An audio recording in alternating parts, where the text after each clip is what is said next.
pediu para eu conversar com vocês sobre as complicações do diabetes. Eu fiz pensando que vocês estão se preparando para internato, para sair da faculdade e iniciarem os atendimentos de vocês, eu pensei em falar sobre o manejo como um todo do diabetes, porque a gente teve muitas mudanças, como eu falei para vocês no semestre passado. É uma doença que vem sendo muito pesquisada e que vem surgindo muitas novas medicações. Então, em 2025, a gente teve uma nova diretriz da Sociedade Brasileira de Diabetes. E aí eu quis fazer uma coisa bem prática em relação a essas novas diretrizes, pensando que vocês sairão daqui e atenderão a atenção primária ou na rede pública ou até mesmo na rede particular, porque inclusive isso é uma tendência da medicina, principalmente nos países desenvolvidos. A gente vê um crescimento gigantesco na atenção primária, porque entendemos que a economia em saúde vai acontecer quando a gente cuidar do indivíduo na atenção primária. Não adianta eu ter alta tecnologia na terapia intensiva se eu tiver um paciente com uma condição clínica de chegada à UTI muito ruim, porque o que eu falo é que eu sou intensivista, minha formação inicial é terapia intensiva, então eu fiquei 15 anos na UTI, ainda sou intensivista, e o que eu vi nesses 15 anos foi uma evolução gigantesca nas terapias de substituição de vida.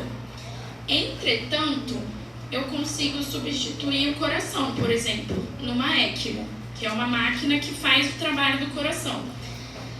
Mas, se eu tenho um paciente obeso, sarcopênico, com uma imunidade deficiente, não adianta nada essa máquina de substituição do coração, porque ela vai durar pouco tempo substituindo isso. A hora que eu desligar ela, o corpo não tem substrato para sair daquele evento de estresse.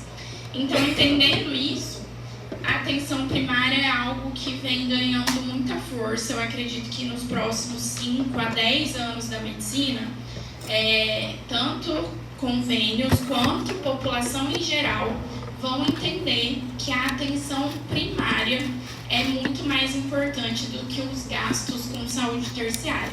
Então, nisso vem residência de saúde da família, vem residência em medicina do estilo de vida, residência em nutrologia, que são especialidades que vão exatamente pensar no indivíduo antes dele ficar doente. E aí eu quis trazer um pouquinho disso também para vocês. Por quê? Porque o diabetes é a doença que mais impacta nessa resposta ao trauma quando a gente tem um paciente na terapia intensiva. Então, se eu consigo cuidar desse doente com resistência insulínica ou com uma diabetes inicial e prevenir as complicações desse paciente, eu diminuo os gastos em saúde. Mas muito mais importante do que isso, eu diminuo o tempo de vida desse paciente. Vamos lá. E aí, começamos com o paradigma mais importante dessa nova diretriz, que é a hemoglobina glicada. Ela sempre foi o alvo, né? Então a gente sempre pensou que diminuir essa hemoglobina glicada seria o mais importante durante o cuidado e o manejo e prevenção das complicações. Entretanto, a gente percebeu que olhar exclusivamente para a glicada fazia com que a gente ignorasse a obesidade e o risco cardiovascular desse paciente, porque às vezes com a medicação ele consegue diminuir a hemoglobina glicada, só que se ele permanece sobrepeso e obeso, ele vai seguir com risco cardiovascular e aí a gente não tem o objetivo final, que é prevenir as complicações. Então hoje a gente entende que o grande alvo do tratamento para prevenção de complicações é o controle dessa tríade metabólica. E o que é isso? É o controle glicêmico precoce. Então, obviamente, a hemoglobina glicada é importante, porque é através dela que a gente vai controlar essa glicemia. Mas a gente precisa também fazer a prevenção das lesões cardiorrenais, que o diabetes em fases iniciais já vai causar. A gente sabe que a hiperglicemia causa essas lesões microvasculares que mesmo inicial já agem no sistema cardiorrenal. Então é importante que a gente preste atenção nisso quando estamos falando em prevenção de complicações. E, obviamente, o controle de peso, porque não vai adiantar nada eu aumentar doses de medicação para controle de diabetes se eu não tiver controle adequado do peso. E por que isso aconteceu? No estudo que baseou, que foi o estudo pontapé para essa mudança da diretriz, a gente viu que se a gente consegue reduzir essa hemoglobina glicada associada a esse controle de tríade metabólica, a gente consegue reduzir em até 14 a 15% o risco dos eventos cardiovasculares nos primeiros 10 anos de doença. Então, é um impacto importante que a gente não tinha visto com medicamentos. Entretanto, quando esses medicamentos foram associados à alteração de hábitos de vida, esse risco foi reduzido. E aí, quando a gente fala nessa tríade, só colocando para a realidade, aí, para a vida real, e eu acho que na outra aula eu falei para vocês, é muito mais difícil prescrever mudança de hábitos de vida do que prescrever insulina, certo? Então, é importante que a gente treine isso, porque falar, você precisa fazer exercício físico 30 minutos todos os dias. O paciente vai falar, tá bom, eu vou fazer. E vai sair do seu consultório e, obviamente, não vai fazer. Então, a gente tem, inclusive, técnicas e estratégias na medicina do estilo de vida para fazer com que essa prescrição seja de fato realizada. Para vocês terem uma ideia, tem uma pós-graduação de 2 anos só em mudanças do estilo de vida por conta dessa dificuldade em estabelecer esses novos hábitos. Agora voltamos lá ao diagnóstico, e aí sempre que a gente evolui na medicina, a gente quer fazer diagnósticos mais precisos e mais rápidos. E nessa nova diretriz, o que a gente tem de novidade é esse diagnóstico a partir do teste de tolerância oral à glicose, mas na primeira hora. Vocês lembram que era depois de 2 horas. Nessa nova diretriz, o que foi visto nos estudos, enfim, na meta-análise, foi que esse teste de tolerância à glicose em 1 hora era muito mais sensível ao diagnóstico, e quando a gente tem uma melhor sensibilidade, a gente vai conseguir atuar mais rapidamente e diminuir essas complicações. Então, hoje, o que a gente tem de orientação é 209 mg por decilitro na primeira hora após a oferta da glicose, 75 gramas, o paciente toma 75 gramas de glicose via oral, e 1 hora depois a gente faz a glicemia. Se ela está acima de 209, a gente já pode fazer o diagnóstico de diabetes e, a partir daí, pensar que nosso objetivo é que ele não tenha complicações relacionadas à doença. Pode falar. Então, com apenas um teste possível já?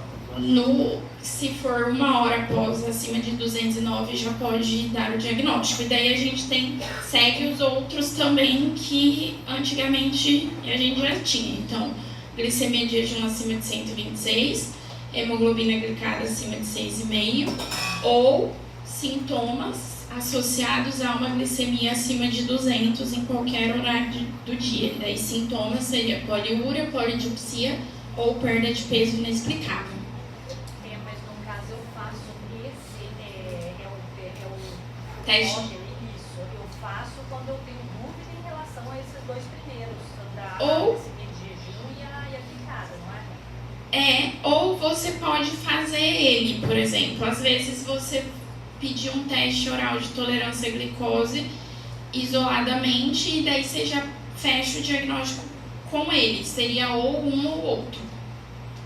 Ou se você tem uma suspeita e não conseguiu rastrear, por exemplo, às vezes você tem um paciente que faz a glicemia de jejum da 120.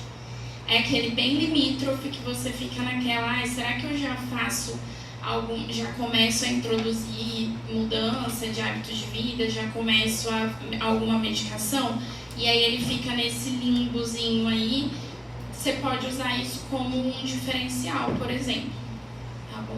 Professora, Sim. em 2 horas ele fica reservado para alguma situação específica ou simplesmente cai em desuso? Cai em desuso. A gente não tá mais fazendo. Tá bom? Teve uma alteração no valor também, doutora? 200, aumentou para 209 porque é 1 hora, né? Então, teoricamente, a gente tem menos, ele teria que, no de 2 horas, o valor, a glicemia já vai diminuindo mais rápido. No de 1 hora, ela é um pouquinho maior. E aí, a grande questão, quando a gente vai falar em prevenção de complicação, é entender qual é o risco cardiovascular desse paciente. Porque a complicação mais significativa, impactante, seriam as lesões vasculares arteriais, que então infarto, AVC seriam as causas de morte aguda e de uma pior qualidade de vida. Então é importante que a gente tenha uma estratificação desse risco cardiovascular para saber quando agir. E aí temos 4 níveis de risco, entendendo que em todos eles a gente precisa de uma estratégia, claro que vai aumentando a agressividade dessa estratégia à medida que esse risco aumente. Então vamos lá. No risco baixo vai ser o paciente diabético com idade menor do que 50 anos, homem com 50 e mulher com 56 e sem outros fatores de risco associados. Os fatores de riscos associados vão ser diabetes acima de 10 anos. Então, mesmo que eu tenha 40 anos, se eu fiz um diagnóstico de diabetes aos 30, eu já entro no risco intermediário, certo? Porque diabetes por mais de 10 anos já é um fator de risco. Síndrome metabólica, hipertensão, tabagismo, LDL acima de 190 e história familiar de diabetes e de complicações do diabetes. No risco alto eu vou ter 3 desses fatores, no risco intermediário 1 a 2 e no risco muito alto eu tenho evidência já de doença aterosclerótica, então é aquele paciente que já teve um AVC, já teve angina, AIT, tem doença arterial obstrutiva periférica, esse paciente já é um muito alto risco. E aqui coloquei que a importância de entender esse risco cardiovascular é que o ADM2 por si só duplica o risco cardiovascular de qualquer paciente. Por isso é tão importante que a gente haja lá naquele risco baixo mesmo, desde o início. Esse é o mesmo do Scorpion? É o Scorpion. Aqui coloquei um resumão, a gente falou disso na outra aula e mais nos próximos módulos vocês vão estudar mais a fundo isso. Mas coloquei tudo que a gente tem atualmente de tratamento, segundo a diretriz. E também quis aqui colocar para vocês o que a gente tem de disponibilidade no SUS. Porque muitas vezes a gente acha que só vai conseguir fazer metformina no SUS. Só que a gente tem metformina e insulina. Só que a gente já tem possibilidades em todas as classes medicamentosas de oferecer um tratamento adequado para o paciente na rede pública. E aí eu coloco para vocês lembrarem que essas medicações são divididas conforme a prevenção dessas complicações. Então, a gente tem as medicações que são indicadas para benefício cardiorrenal, são aqueles pacientes que têm fatores de risco e a gente precisa proteger o rim. Nesses casos, a gente vai ter tanto o agonista de GLP-1, que foi o que a gente conversou lá no semestre passado, que seriam todas aquelas canetas. Aqui eu coloquei que não tem ainda, mas já existem alguns estados que já estão oferecendo, e se a gente faz uma justificativa e consegue prescrever isso para o paciente. Mas a gente tem os inibidores da SGLT2, que fazem a mesma função de proteção cardiorrenal quando a gente está falando em DM, que é o Forxiga, nome comercial, que eu acho que é o que vocês mais vão ouvir falar. Esse tem no SUS e a gente sempre vai usá-lo quando pensar que eu preciso proteger o rim desse paciente, ou seja, quando ele tem fatores de risco para complicações. A gente tem aqueles que garantem uma segurança cardiovascular, que seriam a metformina, inibidores da dipeptilpeptidase e as sulfonilureias. Dessa classe, as sulfonilureias a gente tenta evitar, porque elas causam muita hipoglicemia. Então, geralmente a gente escolhe ali a metformina, que para mim, das medicações para diabetes até hoje em dia, que existem, é o que a gente consegue definir melhor efeitos em todas as prevenções de complicações. Então, vocês vão ver que a metformina sempre está no tratamento. Às vezes a gente associa outra medicação para melhorar essa prevenção das complicações, mas a metformina sempre está lá. E aí a gente tem a terapia baseada em insulina, e isso tem na rede pública também. Coloquei um caso clínico aqui para a gente discutir um pouco sobre o risco cardiovascular, o risco de complicações e como que a gente vai cuidar desse paciente. Então, é o João, ele tem 48 anos, lembram lá? Então, já está naquela idade menor que 50. Agora, vamos ver se ele tem algum fator de risco para entrar em risco intermediário, que, por enquanto, ele está em risco baixo pela idade. Tem um IMC de 26, então ele é sobrepeso, não entra naqueles fatores de risco ainda. Tem um diagnóstico recente, ou seja, menor do que 10 anos, glicemia de jejum 145, uma glicada de 7,2, sem histórico de doença cardiovascular e com uma taxa de filtração glomerular normal, ok? Então ele não tem nenhum daqueles fatores de risco para complicações.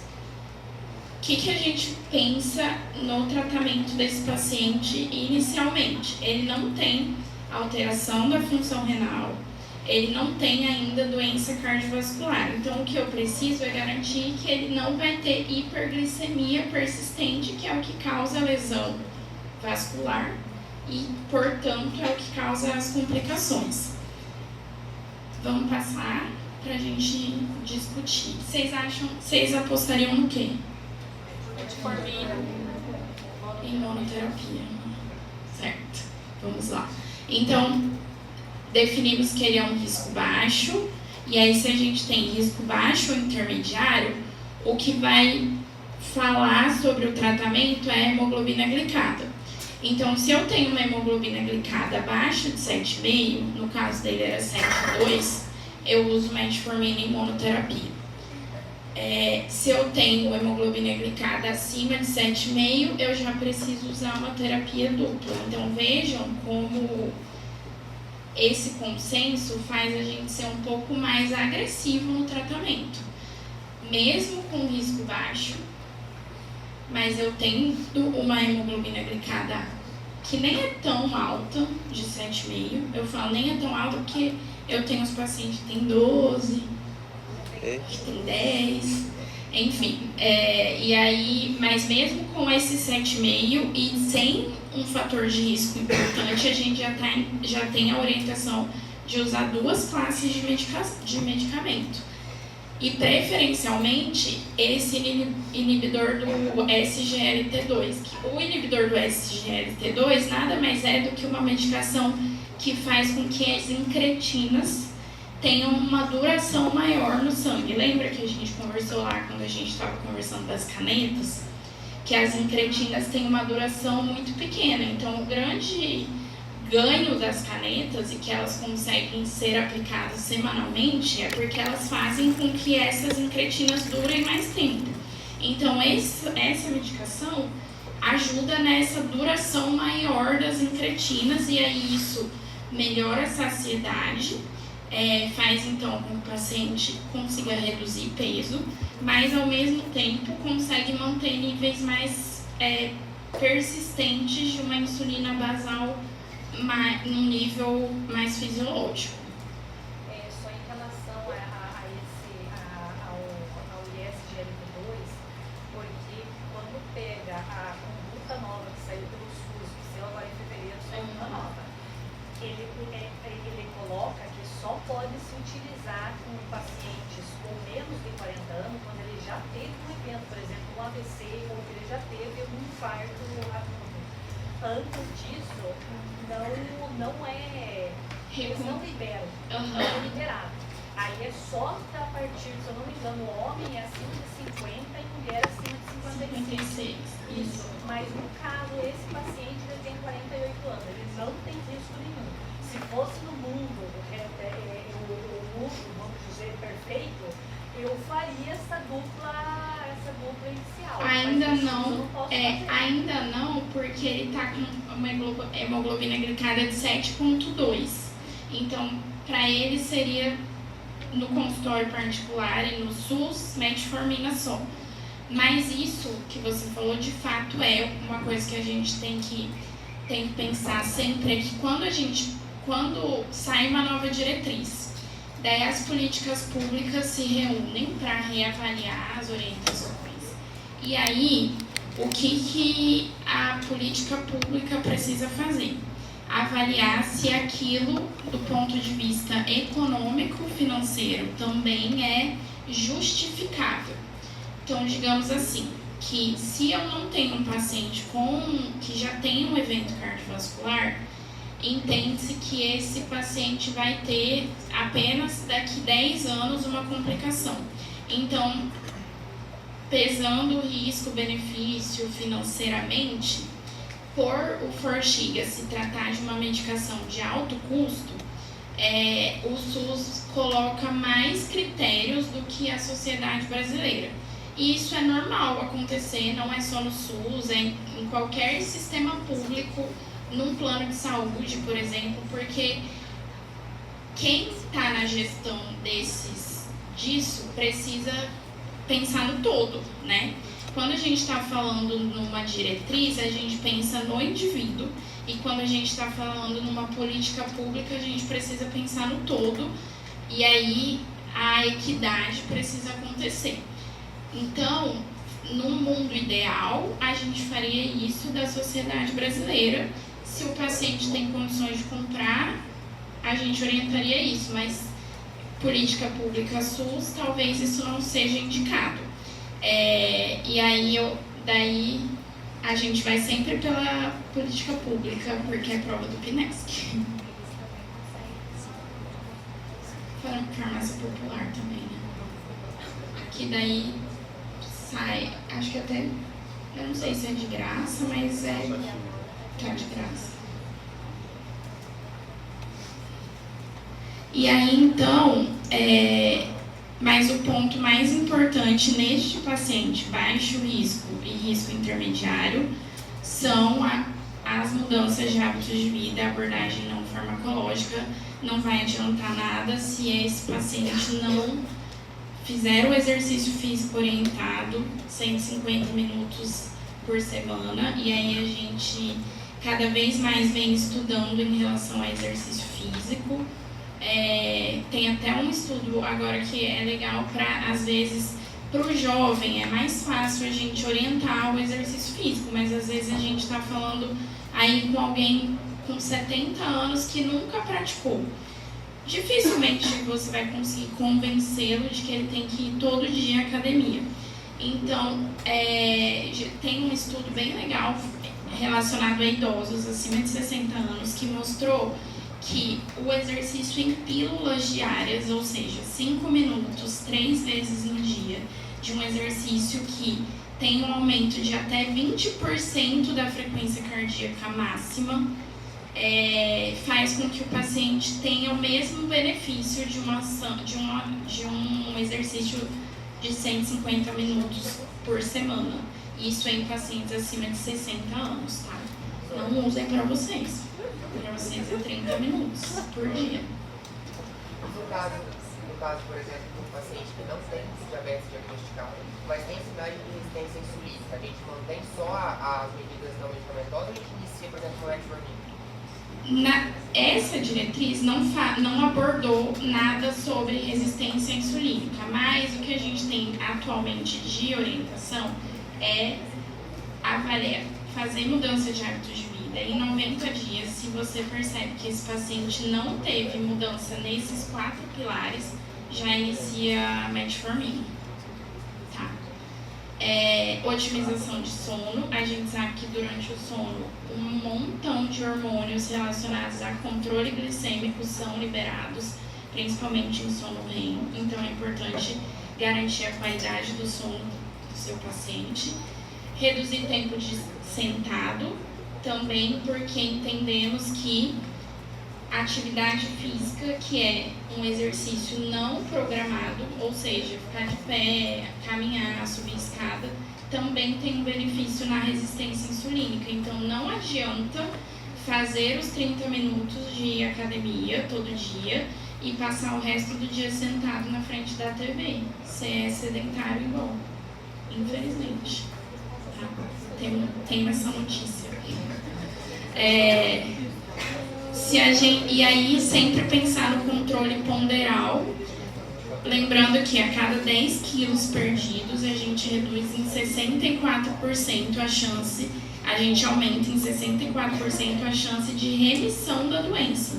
Então, isso é um bom ponto para convencer o paciente na perda de peso. Falar que ele vai ser curado de diabetes, não vai precisar usar insulina se ele perder mais do que 10 quilos. E aí eu coloquei um caso clínico de uma paciente grave agora, que é uma mulher de 58 anos, então ela já está no risco intermediário pela idade, tá? Lembrem, menor do que 56 anos, que é risco baixo. É motorista e assintomático. Então, coloquei motorista porque significa que ela fica muito tempo sentada. Tem um IMC de 33, síndrome coronariana aguda há 2 anos, então ela já infartou, e tem uma hemoglobina glicada de 8,1, com uma taxa de filtração de 55. Então, ela está em estágio 3A de insuficiência renal. Ou seja, uma paciente jovem que já tem todas as complicações, ou pelo menos as complicações mais importantes do mau controle do diabetes. E aí, neste caso, o que vocês acham que a gente usaria? As questões são fáceis, né? Então, iniciar metformina com sulfonilureia, iniciar insulina imediata, ou terapia dupla de agonistas de GLP-1 e metformina. Isso, vai ser a letra C no mundo ideal. Agora só uma pergunta, que a metformina, dependendo da taxa de filtrado glomerular, mas naquela taxa que eu posso é abaixo de 30, não é? Isso. Já tem, se a gente for pegar orientações da nefrologia, que os nefrologistas são um pouco mais cuidadosos,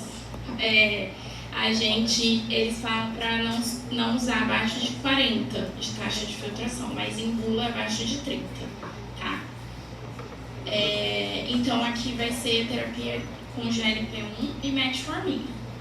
Doutora, nesse caso, então, se a taxa de muscular fosse baixa, qual seria a para estar com essa? Aí a gente vai lá para aquele cardiorrenal, para a proteção cardiorrenal. Então a gente poderia usar um inibidor de GLP-1 com talvez um forxiga, mas aqui a gente pode pensar, por exemplo, em associar uma insulina também. Então poderia ser uma possibilidade. Doutora, a senhora disse que seria letra C, né? Terapia dupla, GLP-1 mais MET. No mundo ideal? Na rede pública, uma coisa que você conseguiria rapidamente fazer seria associar a metformina com a sulfonilureia. Porque daí, né, tem que partir. Ou você poderia, por exemplo, usar a insulina. Mais pra frente a gente vai falar sobre isso.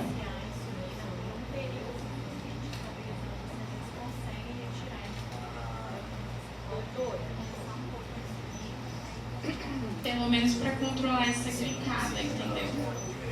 Mas no caso, se fosse também pelo SUS, eu poderia associar a insulina com o ISGLT2? Poderia. Aham. Poderia. Que daí a gente faz a proteção renal da paciente. Pode passar. Então aqui. Alguém me chamou? Então aqui, só para a gente discutir em relação a ela, a esse caso, paciente com risco muito alto associado à obesidade. Vamos partir lá da hemoglobina glicada de novo, se ela está abaixo de 7,5, monoterapia com GLP-1, e se ela está acima de 7,5, dupla terapia, que seria para a nossa paciente que estava com 8,2. Daí lembrando que isso daqui é Sociedade Brasileira de Diabetes, é o que a gente teria de orientação pela Sociedade Brasileira de Diabetes e Endocrinologia, tá? Por conta desses estudos aqui que mostraram que o agonista do GLP-1, que os agonistas de GLP-1 reduzem muito o risco cardiovascular. O score MACE, não sei se vocês leram, já ouviram falar, o score MACE é um score de risco de morte por doença cardiovascular. Então ele tem um impacto importante nisso, principalmente nos pacientes com alto risco cardiovascular, e ele promove a perda de peso significativa, que vai ser um benefício não somente para o diabetes, mas para todas as outras comorbidades que esse paciente possa ter. E aí a metformina seria o protagonista para a proteção renal, neste caso dessa paciente com a taxa de filtração glomerular acima de 55, acima de 30, na verdade, né? Que seria o ponto de corte. Aqui coloquei um slide sobre a obesidade, a gente já conversou bastante, né? Então minha pauta principal sempre roda e chega no tratamento da obesidade. Então, como a gente já discutiu, as orientações para tratamento de obesidade, com esse marco regulatório de 2025 pela Anvisa, que começou a discutir sobre a disponibilização desses novos tratamentos de obesidade, pensando no impacto disso para a saúde pública mesmo. E aí eu só coloquei aqui a receitinha que a gente precisa fazer quando indicação de GLP-1 para conseguir isso via SUS. Pode passar. Chegamos às complicações, que não vou falar de fisiopatologia, porque é bastante coisa, mas resumidamente tudo está pela lesão microvascular causada pela hiperglicemia, porque a gente vai causar alteração de membrana celular, osmolaridade, e aí isso gera a lesão endotelial que causa todas essas complicações. Quando a gente fala em complicação aguda, parece que vai ter uma aula só de complicação aguda, que no módulo que vai ser, que são as emergências, né, glicêmicas, que vão ser coma hiperosmolar hiperglicêmico, cetoacidose diabética. A gente tem aquele paciente que é sintomático, que tem alteração de nível de consciência, que tem essa história de polidipsia, poliúria, perda de peso. E aí a gente se baseia em reduzir essa insulina rapidamente, porque ela está causando essa condição por uma intoxicação aguda. Então, o que a gente precisa fazer é diminuir rapidamente essa insulina, essa glicemia, e isso vai ser a única coisa que consegue reduzir rapidamente é a insulina. Na fase aguda, então, eu preciso bloquear o catabolismo e estabilizar o metabolismo desse paciente, e a partir disso, a medicação indicada para isso, de uma maneira rápida, é a insulina, mas depois que eu conseguir estabilizar, eu vou descalonar para terapia dupla ou terapia tripla, de acordo com fatores de risco e complicações que esse paciente já tenha. Geralmente, a cetoacidose vai ser a abertura de caso, então geralmente o paciente não tem uma complicação evidente, ele vai estar, e é mais jovem, então geralmente ele vai estar naquele risco baixo, mas no coma hiperosmolar hiperglicêmico a gente pode ter pacientes mais idosos, e aí a gente precisa determinar o risco para definir como que vai ser o descalonamento dessa terapia insulínica. Existem, aí eu coloquei ali que a Sociedade Brasileira pontuou sobre as necessidades de coformulações de insulina basal junto com agonistas do GLP-1. Então isso já é uma orientação, principalmente para os pacientes com risco alto e muito alto. Pode passar.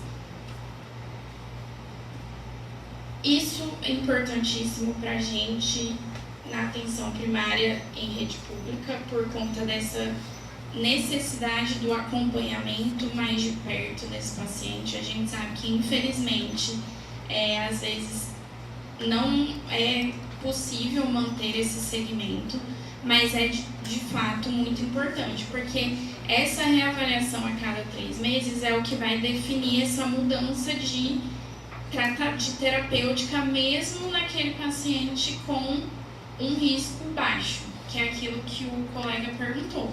Então, mesmo que eu não me encaixe, por exemplo, numa terapia dupla, quando eu calculo o risco cardiovascular, se em 3 meses eu não conseguir melhorar aqueles exames, aquele controle glicêmico, eu já posso subir um passo, mesmo que eu não esteja no risco alto ou muito alto. Se eu não conseguir manter uma glicemia adequada em 3 meses, eu já subo de degrau, porque a gente está pensando aqui que eu preciso ser mais agressivo no controle dessa glicemia, certo? Então, no caso, o paciente chegou lá com uma consulta de rotina, faz a triagem dele e você vê que ele está com poliúria, está com polidipsia, a glicose dele está alta, já tem indicação de entrar com insulina, não, porque seria sintomático. Assintomático, essa glicemia está quanto? Está elevada. Sem nada. Sintomático. Sintomático. Poliúria, Daí, aí eu vou controlar essa insulina, eu vou controlar essa glicemia com insulina, e aí eu vou reavaliar, talvez eu consiga tirar e colocar uma metformina. Por quanto tempo fica na insulina? Assim, eu orientaria você fazer 1 mês e rever esse paciente. Mas são 3 meses que a diretriz fala, até porque você talvez não consiga manter esse segmento mensal. Mas às vezes você vai conseguir controlar essa glicemia, e assim, se essa glicemia tiver 300, 350, talvez até esse paciente, e ele esteja sintomático, ele precisa ser internado para controlar essa glicemia. Daí a gente ajusta a insulina no hospital para controle glicêmico, daí ele vai embora com insulina, mantendo o acompanhamento para talvez reverter para medicação por via oral. Porque são complicações que não é para uma cetoacidose, Aham. que é uma emergência, seriam complicações que ele às vezes nem percebe. Que ele já, às vezes você pede uma glicada dele, daí a glicada é 12, 15, porque ele já vive com esses 300 de glicemia sempre. Mas aí a ideia é tentar reduzir o mais rápido possível, daí a insulina é a única medicação que a gente conseguiria reduzir drasticamente isso. Pode passar.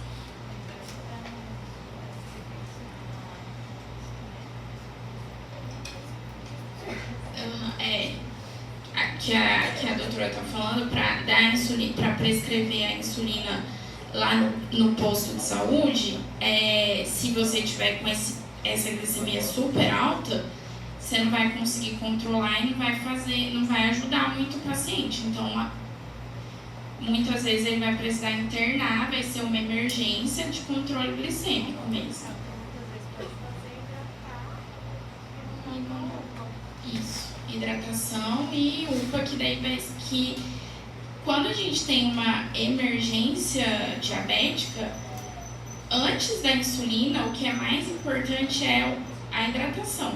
Por conta da osmolaridade, o paciente vai ficar muito desidratado. Então, geralmente, os sintomas dele são pela desidratação, muito mais do que pela hiperglicemia, principalmente quem já vive hiperglicêmico. Então, volume, soro, e daí ele vai para o hospital para controlar a glicemia.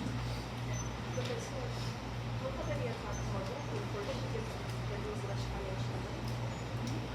É o exemplo do meu pai, porque está com presença e ele entrou com corticoide em questão de 3 semanas de diabetes já controlou. Poderia.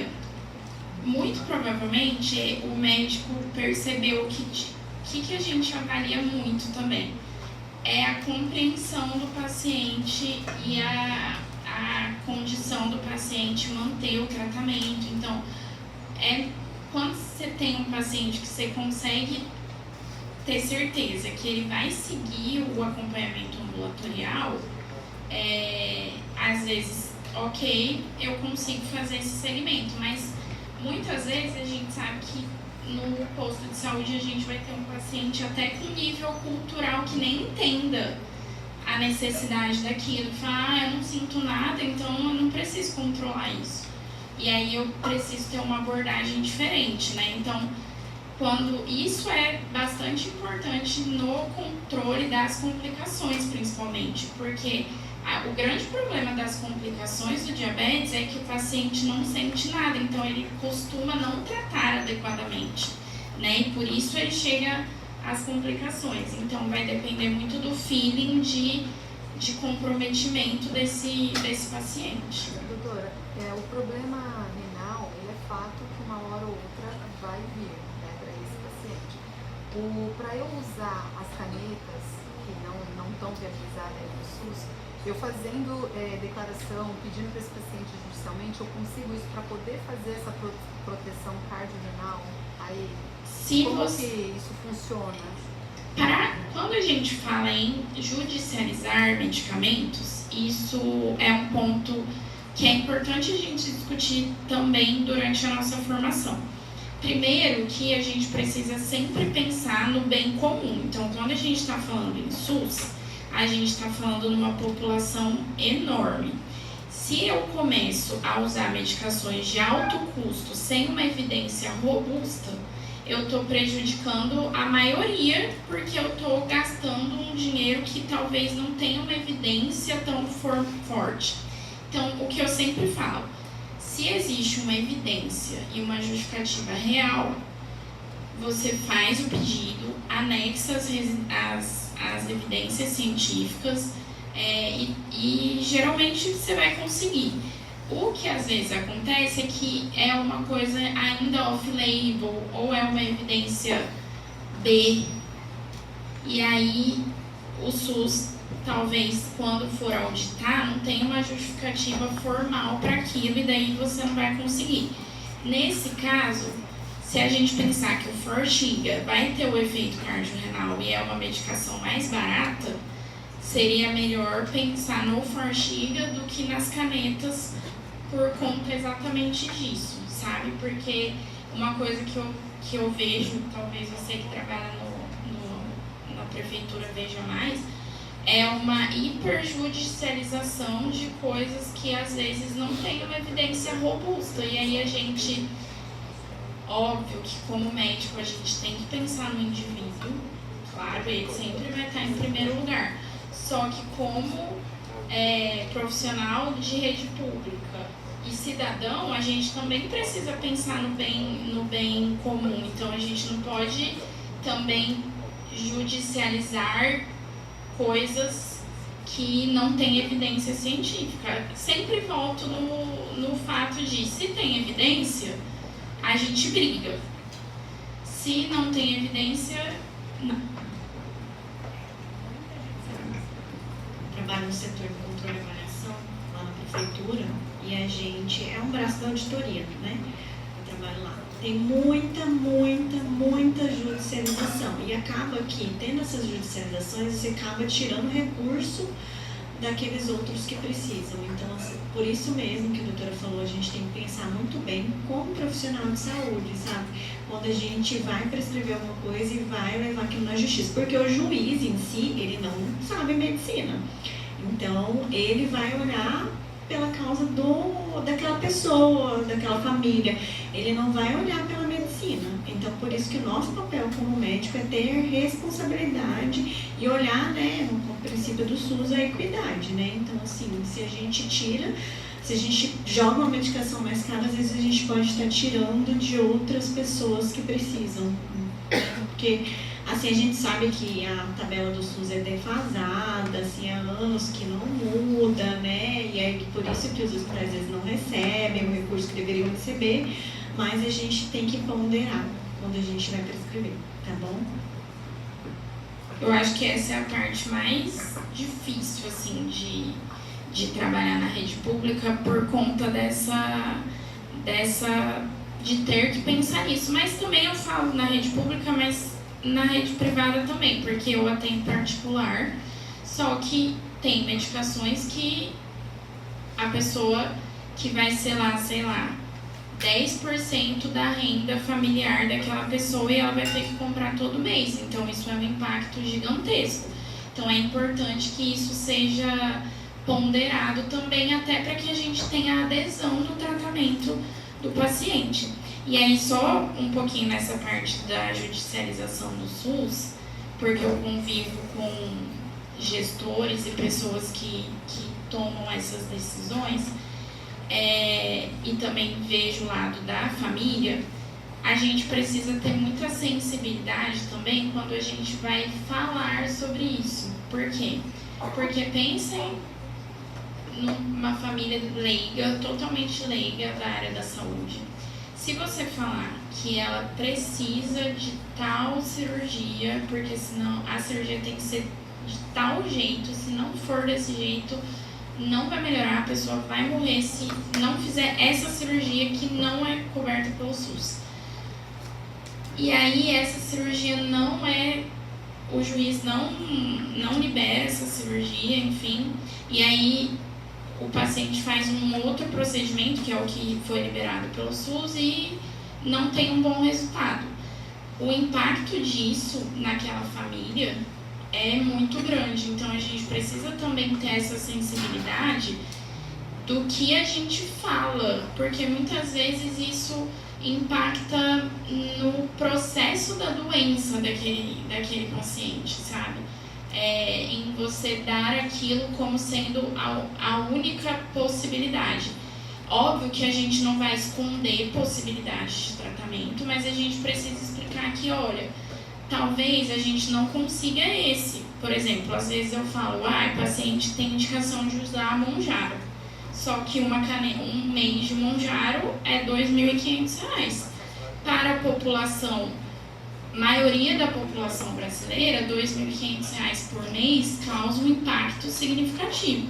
Mas eu falo, olha, você teria indicação de usar Monjaro, então se em algum momento a gente vê que cabe no orçamento familiar, a gente vai usar. Só que não por isso seu tratamento vai ficar ruim se a gente usar Ozempic ou a semaglutida genérica que já existe. Então, eu mostro para ele que o benefício vai ser que a gente vai conseguir atingir o benefício que a gente quer com a outra medicação, com a outra possibilidade, entendeu? Porque senão aquilo também gera uma angústia no processo de doença daquele paciente. Vamos lá. Devaguei um pouco. Prevenção das complicações, então, das crônicas, que é o que a gente quer que não aconteça. E aí eu coloquei as principais aqui, o que a gente tem que fazer na prática para prevenir isso, para conseguir diagnosticar rapidamente e fazer um plano de ação rapidamente. Então, rastreamento de retinopatia, necessário exame de fundo de olho anual. E aí aqui eu coloco para vocês que oftalmologia na rede SUS, na rede pública, é muito difícil. Então, às vezes, você vai colocar lá que o seu pedido para o CISREG, para oftalmologia, para fazer um fundo de olho, você não vai conseguir encaminhar todo ano o paciente. Então, neste caso, é importante que a gente, como clínico geral, saiba fazer um fundo de olho, porque isso é uma parte do exame físico. A gente que vai trabalhar com atenção primária ou com pacientes diabéticos, ou seja, todos os médicos, porque a gente tem uma prevalência gigantesca de diabetes, a gente precisa saber fazer um fundo de olho, pelo menos saber que está normal, porque daí se eu ver que não está normal, eu consigo encaminhar, certo? O rastreamento macrovascular, então a avaliação contínua, todas as vezes que eu vir esse paciente, eu preciso avaliar risco cardiovascular, meta pressórica 130/80 e monitorar sempre o perfil lipídico, manter a LDL pelo menos abaixo de 190. O rastreamento de nefropatia, então, medir taxa de filtração glomerular, relação albumina-creatinina anualmente, e proteção renal primária sempre vai exigir controle rigoroso glicêmico e o uso do inibidor de ALC, do Forxiga. E aí a prevenção das lesões de pé diabético, que daí isso a gente vê muito na rede pública, na atenção primária. Então é necessário que a gente faça um exame minucioso do pé desse paciente. Não é uma coisa que, falando real, assim, né, da vida real, é muito difícil você falar, tira o sapato, vou olhar entre os dedos e tal, mas isso é importantíssimo, porque eu que estou na UTI sei o que acontece com essas lesões de pé diabético, principalmente quando a gente tem um paciente com um nível socioeconômico cultural mais baixo. E aí o impacto de uma amputação é gigantesco, tanto do ponto de vista funcional, quanto psicológico, quanto econômico para aquela família, inclusive. O controle precoce da glicada abaixo de 7 é sempre o objetivo para que a gente consiga mostrar para o paciente que a gente está controlando esse risco de complicações microvasculares. Aqui, então, coloquei um resumão de quando a gente vai precisar encaminhar esse paciente para o especialista ou quando ele vai para a emergência, lá quando a gente estiver atendendo lá no posto. Na atenção primária, a gente vai ficar com os pacientes clinicamente estáveis, com diagnóstico inicial, alvos terapêuticos alcançados, com monoterapia ou terapia dupla. Daí, se a gente começa a precisar associar muitas coisas, ele precisa de um endócrino. E realização do rastreio anual para detecção dessas lesões de órgão-alvo. Então, aqui, fundo de olho é parte do médico generalista da unidade básica. E aí eu vou encaminhar se esse paciente é refratário à terapia, se ele já tem uma lesão renal, grau 3, 4, ocorrência de hipoglicemias severas ou uma forte suspeita de diabetes tipo 1 ou LADA. E aí a gente está falando em pacientes mais jovens, no diagnóstico entre adolescência e adulto jovem. E para emergência, então, seriam sinais evidentes de cetoacidose diabética, estado hiperosmolar, ou suspeitas de eventos isquêmicos agudos, acidente vascular cerebral, AIT, e a presença de infecção grave e ativa de pré-diabético, porque às vezes vai precisar de antibiótico endovenoso, de debridamento cirúrgico. Então, muitas vezes esse paciente precisa ir para o hospital para rastrear, por exemplo, osteomielite, que é uma complicação importante que eles podem fazer. E aí, para vocês levarem para o internato, nem para o internato já, para o PNESC desse semestre. Estratificar sempre antes de prescrever, para que a gente consiga colocar naqueles grupos e definir como que ele vai ser tratado, porque senão fica todo mundo que tem diabetes com metformina só. Mas a gente viu que dá para a gente melhorar essa prevenção das complicações. Tratar o peso como a doença primária, então, não controle glicêmico apenas, eu preciso controlar o peso daquele paciente. Sintomas clássicos, a gente vai precisar de insulina, então nunca hesite em prescrever a insulina diante de uma hiperglicemia sintomática e perda de peso, porque às vezes a gente atrasa, perde o paciente e essa hiperglicemia persistente está causando aí as lesões microvasculares que vão fazer ele ter alguma complicação. E a avaliação a cada 90 dias, que é o que vai fazer a gente definir o tratamento com uma estratégia para controle dessas complicações. E aí eu coloquei só uma atenção aqui para que vocês entendam que o médico da atenção primária é a primeira e a mais importante linha de defesa contra as complicações do diabetes. Então, para quem for para esse lado da saúde da família, dessas especialidades que lidam mais com a atenção primária, coloquem essa armadura, essa capa de que vocês são de fato os responsáveis pelo cuidado desse paciente, porque quanto melhor essa atenção primária funcionar, maior a chance do paciente sair de uma internação hospitalar e menor a chance dele precisar dessa internação hospitalar. Então, o impacto do bom cuidado lá no PNESC impacta todo o resto da rede de saúde, da saúde pública. Então, sejam atentos a isso. Às vezes a gente fica querendo hospital, só que se a gente cuidasse, e aí eu acho que cada um de vocês que está aqui muito por querer cuidar do paciente. Então, se vocês conseguirem entender o que eu entendi depois de 15 anos de UTI, que o meu impacto é muito maior convencendo alguém a perder peso do que lá na UTI, a gente consegue salvar muito mais gente. Porque eu consigo fazer com que essas pessoas não cheguem lá na UTI. Esse é o meu recado final para vocês.